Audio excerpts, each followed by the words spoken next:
Hello everyone, thanks again for tuning into Sims Workshop. I hope you're all having a wonderful day. So, today we're going to be reviewing Shield of Sparrows by Devney Perry.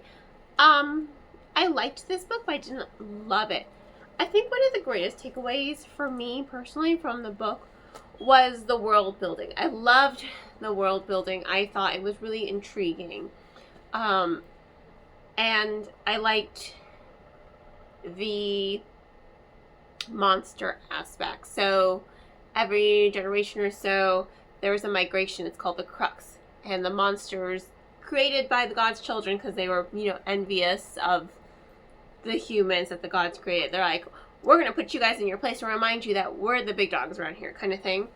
So they created monsters, and every generation or so there's a migration of the monsters, and it's called the Crux, and it's an absolutely devastating event for the entire world, the entire magical realm. It's something unique and it's something interesting that I haven't really seen before, and it also has an it has an impact on the plot because it creates this rising tension. You know this event is coming. You see the people trying to prepare for it. But there is a little bit more going on. Why? There has to be more to it, And there is more to it. Revealed as the story goes along. So there's a lot of tension, and it's really good pacing for the story. I enjoyed it a lot reading that aspect of the story. I also really liked the characterization. But before I talk about that a little bit more, of the monsters and why it adds so much to the plot. Some of the monsters are infected. They are bleeding green, and this is causing them to act in ways more rabid than they did before. Usually it's just okay, we're going to leave the monsters alone for the time being, unless they actually mean us harm. If there's a way to avoid hurting them, we're gonna, let them be, and then we'll be on our way, right? They're forming packs. They're attacking villages. They are acting contrary to ways that they've acted before, and in more devastating ways. And not only are they infected, but the Guardian is also infected. It's really, really interesting to see this plot point explored, because it does raise a lot of tension, and it does, and this is why I went back to it before going to the characterization, it adds to the characterization. It adds to the tension between the Guardian and Odessa. And I don't just mean that slow burn, enemies to lovers, romance tension. I mean, it adds to the political aspect of the relationship. It adds to how their relationship evolves, because he believes his life is, the hourglass is running out, There's a limit, right? He's convinced he's going to die. And it adds something to the relationship that I do think is lacking. Now, back to the characterization. I liked the characterization. I think Odessa is a really good character because she's the firstborn daughter. And you think, oh yeah, firstborn daughter, princess, right? No! She's kind of treated like the icky stepsister. And I think it's really interesting, just her family dynamic. Her sister clearly loves her. Her stepmother doesn't hate her. But none of them believe in her. And then she's chosen as the bride when it was supposed to be her sister. And she's like, I was not prepared for this at all. What? She's thrust into a situation where she really doesn't know how to defend herself. She really doesn't know how to do, much of anything, just because no one believed in her enough to give her the confidence to, embark on things. But finally, she's here with these new group of people, and they kind of see that she was mistreated a little bit, just neglected overall. And she finds herself given a task by her family, okay, this is my moment to prove myself. And she does. But she doesn't prove herself to her family. She proves herself to herself. I think her whole character journey, her whole arc is really interesting.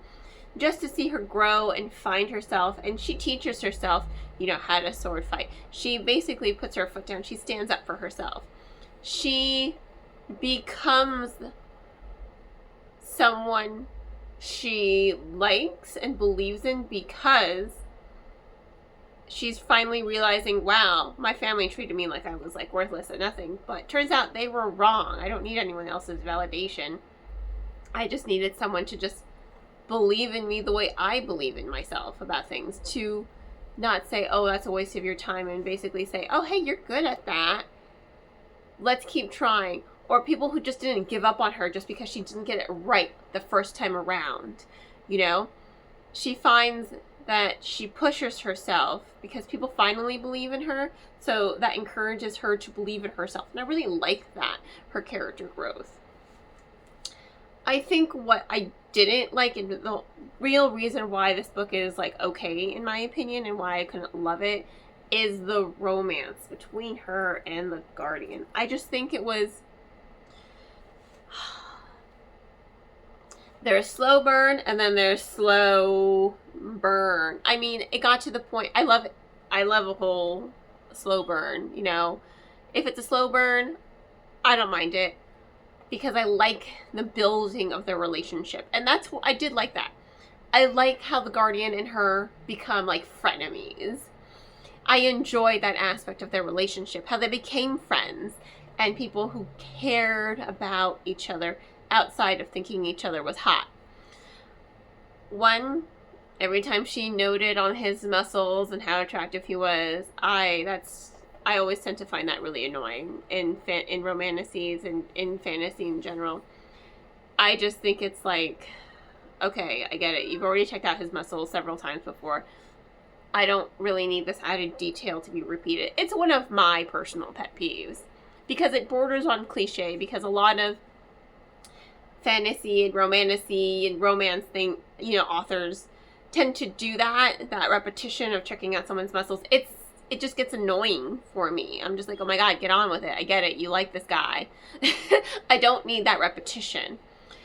So it bordered on cliche.